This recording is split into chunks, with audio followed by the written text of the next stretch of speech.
As the media landscape's changed and online has provided a very different context for measurement of advertising, out of home has had to adapt and change.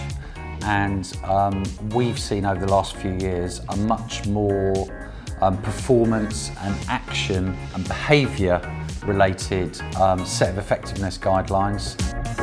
Those effectiveness factors are sometimes recording 30 or 40% more impact than you would get from seeing your brand in a static environment day in, day out. So it's the ability to be smarter in the way you position those messages by location particularly, but also by day part, time of day. And we can use location messaging particularly by time of day and by day of week.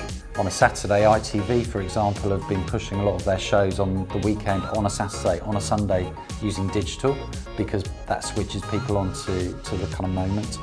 And we're looking a lot more at that kind of dynamic and how that can really kind of fuel a much more effective approach to advertising. Measuring ROI, therefore, is at the centre and the heart of kind of how we report back to advertisers on their out-of-home.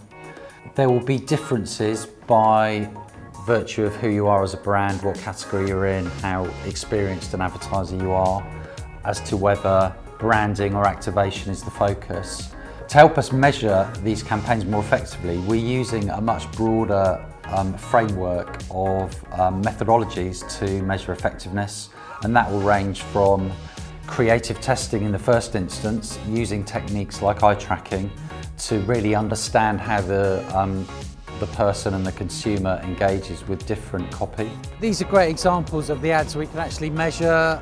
Very simple headline. You've got people walking up and down Oxford Street. They don't spend a lot of time looking at these ads. They look and they come back. So simple messages with very, very striking images work. So our eye tracking will really pick up those. The numbers of people who look at each components of the ads and the time they spend.